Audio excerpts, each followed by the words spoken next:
hitting the road, but tapping the brakes. The industry is undergoing the biggest shift that it's ever taken since we switched from horses to cars. America's top automakers considering a detour on the road to an electric future.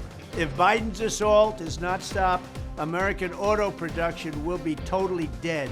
The debate becoming more charged amid the presidential campaign.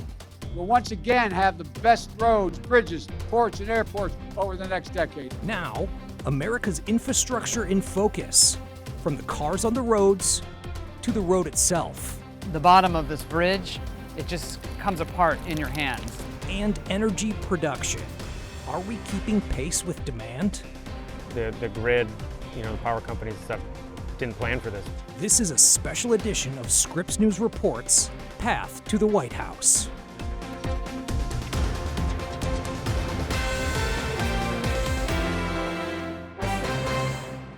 The path to the White House runs through Scripps country, and this week we're in the Motor City, Detroit, the epicenter of America's auto industry. I'm Mike Duffy. I grew up in the Midwest and know this area well. In this half hour, a focus on America's infrastructure and the presidential campaign. How the candidates differ, the reality about energy production under President Biden, and our bridges. Why aren't they safer? But we start with that discussion about electric vehicles. Sales exploded in 2021 and 2022, but they've been slowing a bit over the past year or so, even as President Biden and Democrats have pushed various incentives to increase demand. Now, automakers here in Detroit, like Ford and General Motors, are changing their roadmaps.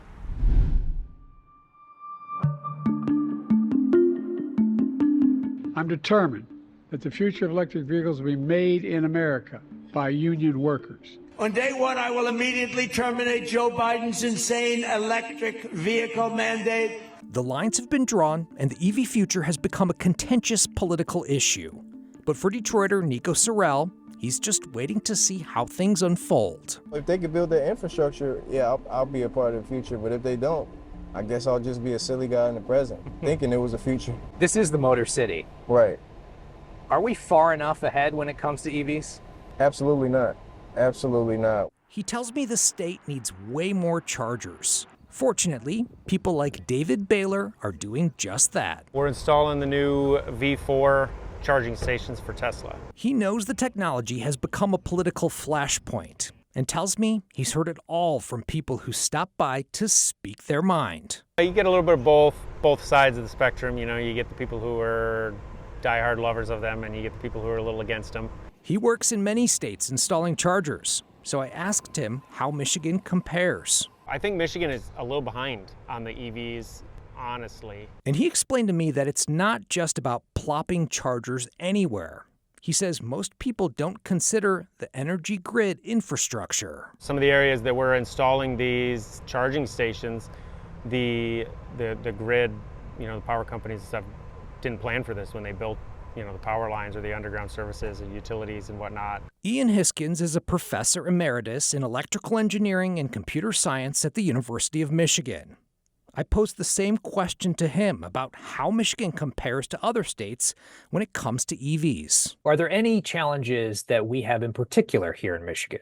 Well, yeah, the weather, the cold weather, and it's not just Michigan, anywhere across the northern states, right? The cold weather really decimates battery charge. In fact, AAA found when the temperature dropped to 20 degrees, average driving range decreased a whopping 41%. It was a reality we reported and many drivers came to grips with just this past winter. Lines at charging stations around Detroit and the upper Midwest. They're actually waiting to get to one of these charging stations over here. And demand has changed the approach of the Detroit 3. At the end of 2023, the automakers announced they would be reducing, pausing, or scaling back production and EV plans. And then there's the problem with the reliability of the electrical grid infrastructure. If the electricity goes down, suddenly transportation does too.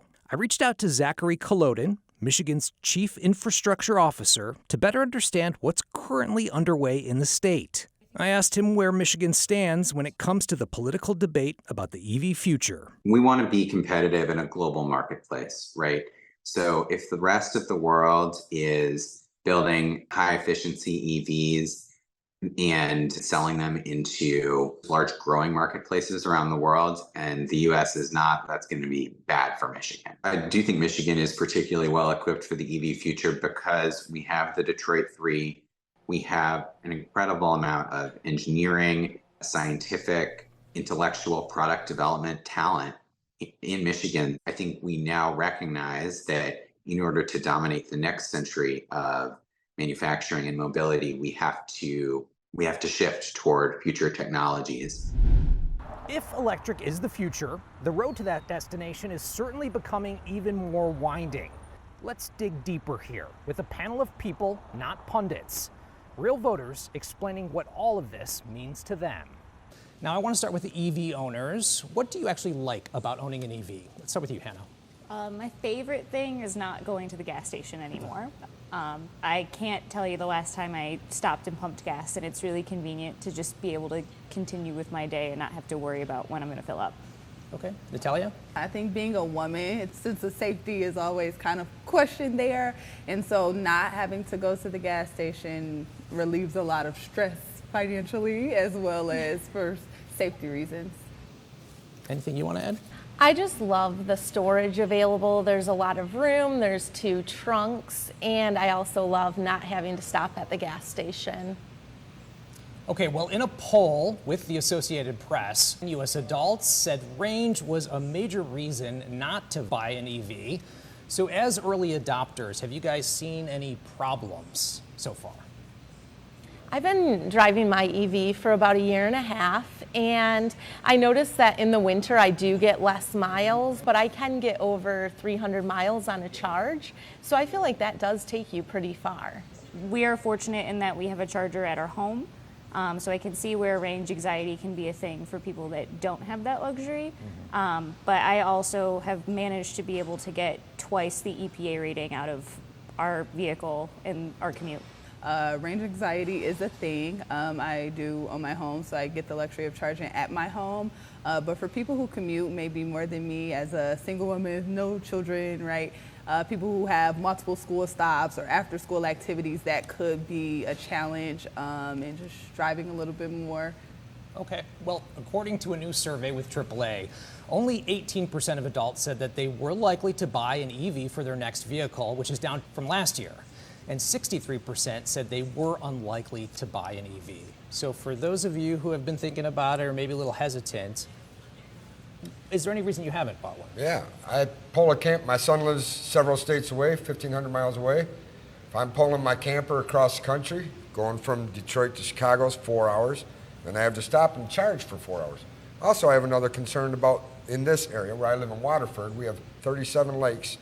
If I'm putting a boat in the lake with an electric vehicle, how's that going to work? That might not be a good thing. Electricity and water, so that's one of the things I have concerns about. Yeah, I hadn't even thought about that. Terrence? I like to go on road trips. And as someone who is used to driving trucks, I don't like to stop unless absolutely necessary. So if, like, say I helped my little brother move to Florida. We was able to make that drive from Detroit to Fort Lauderdale in 24 hours. Can't exactly do that in an EV. And whereas on the other hand, I work less than 10 miles from my house. So as like a daily work commuter, it'd be perfect. Now, another major concern is the price of EVs. While the price of new EVs are decreasing, the cost is still more than a gas-powered car.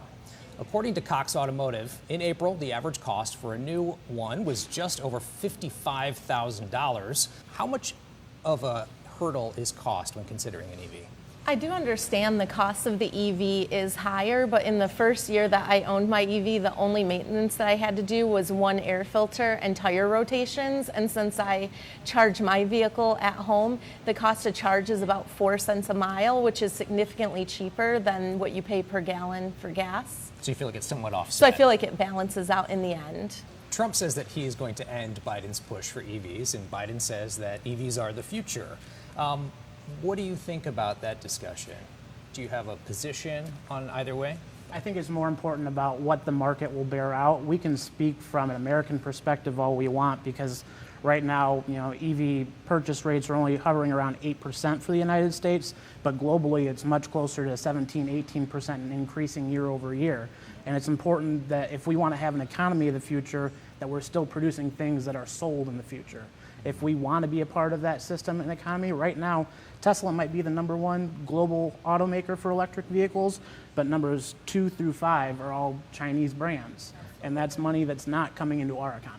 I think the right direction to take this would be diversifying our transportation abilities.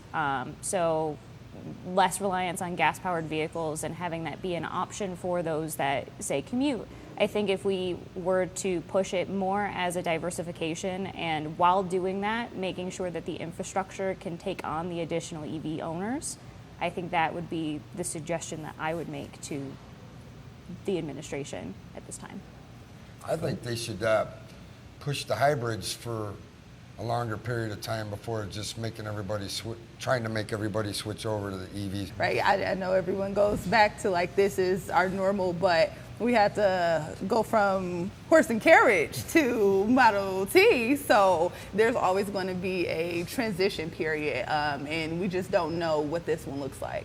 And I think that's a good point to bring up, because you say from carriage to Model T, and it's playing off the misattributed quote of Henry Ford saying, giving the people what they want, it would be faster horses.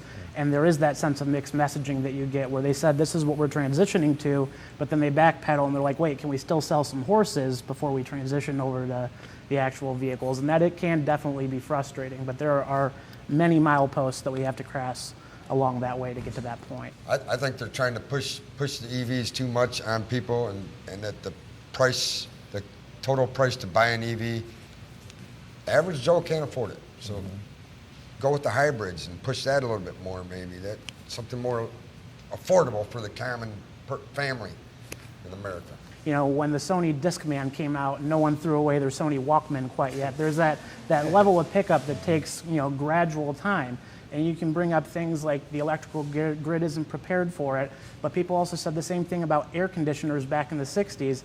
And in 1960, we only produced 0.76 trillion kilowatt hours of energy, but you fast forward to the year 2000, and we produced 3.5 trillion kilowatt hours of energy.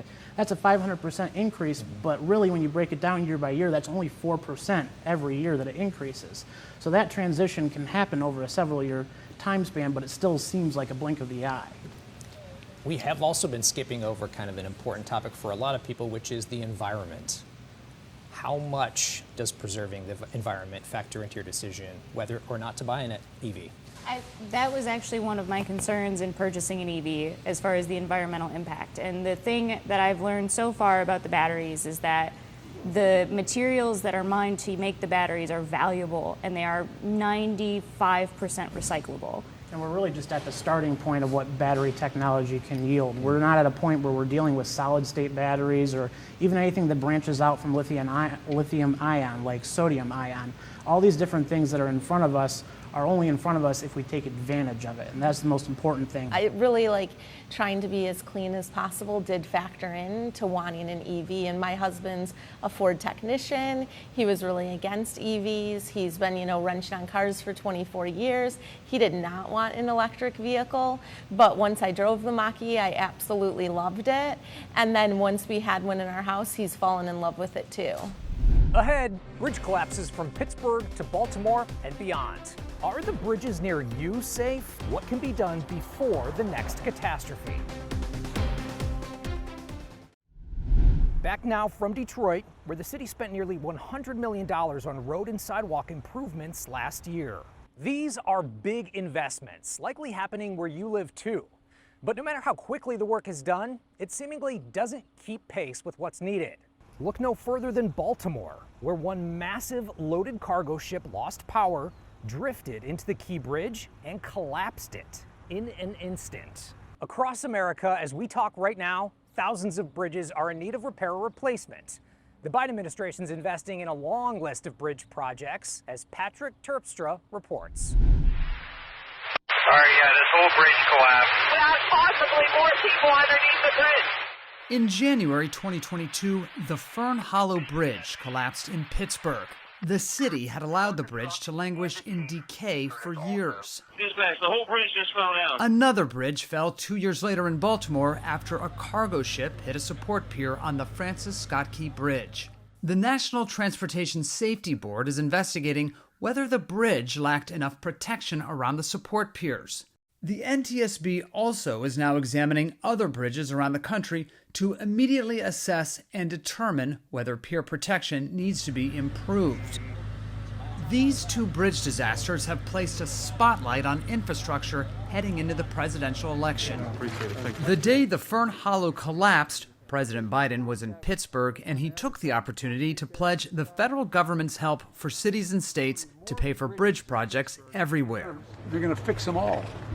Not a joke. This is going to be a gigantic change. He went on to champion the bipartisan infrastructure law, securing $300 billion from Congress for road and bridge projects all over the country. It's the biggest injection of infrastructure funding in decades. But it's not enough to refurbish anywhere near all of the 14,000 bridges that a Scripps News investigation discovered have been listed in poor condition for at least a decade. Even in Pittsburgh, a year after the Fern Hollow collapsed, we found bridges stuck in startling states of disrepair, including this one where rusted steel supports were flaking away. When you just sort of touch the bottom of this bridge, it just comes apart in your hands. Biden says this is just the start of an infrastructure decade focused on rehabbing bridges. Patrick Terpstra, thank you very much. He and his transportation secretary, Pete Buttigieg, are asking voters for patience. What we have right now is the largest investment in roads and bridges since the Eisenhower administration. And it's a level of funding that is frankly testing how much the American economy can actually absorb. At the scene of the Fern Hollow collapse, President Biden said of bridges, "We're going to fix them all. This is going to be a gigantic change." How long do people need to wait? Well, it took decades to get here, and so it's not going to be changed overnight. But what we're finally doing and what we're able to do is change the trajectory. That change has required massive infrastructure spending that former President Trump appears to oppose. While in 2016 he called for spending $1 trillion for infrastructure, it's not something he talks about on the stump today. The Trump campaign has criticized the bipartisan infrastructure law that has been funding road and bridge projects, saying it costs taxpayers too much money at a time of high inflation. A spokeswoman told Scripps News the better answer is to make it easier for projects to get approval, writing that in his first term, President Trump cut the red tape and eliminated regulations to make infrastructure projects more efficient. In Pittsburgh, a new bridge has replaced the Fern Hollow. It took just a year and a half to build, a concrete example of how quickly aging bridges can be replaced when there is money and political will. Patrick Terpstra, Scripps News, Washington. The president clearly hoping that these investments not only pay off to keep us safe, but to keep him in office. All of this begs the question, how do the leading presidential candidates differ in their plans for our infrastructure? We asked Joe St. George to look into that. We're going to rebuild America's crumbling infrastructure. Somewhere along the way, we stopped investing in ourselves.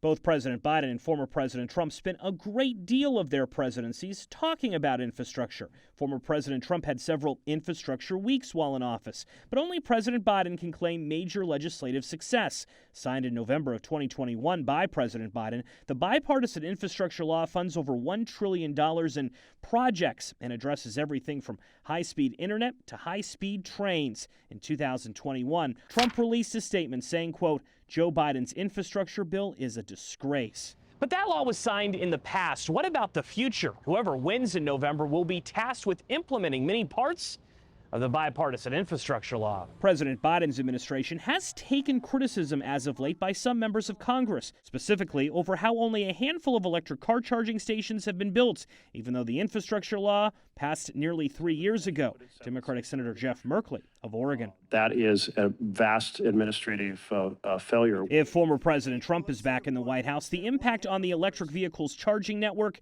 would likely be even more profound. The former president has criticized electric vehicles and has vowed to roll back Biden administration plans to transition to EVs. Other challenges of implementing the infrastructure law exist too. Commissioner Brendan Carr, the senior Republican on the Federal Communications Commission, recently posted on social media. In 2021, the Biden administration got $42.45 billion from Congress to deploy high-speed internet to millions of Americans. Years later, it has not connected even one person with those funds. Whomever is elected in November will, by law, have to deal with implementing many parts of the infrastructure law, as well as looking at what next may be needed when it comes to the country's infrastructure. Joe St. George, Scripps News, Washington. We're back here in Detroit with some final thoughts in a moment.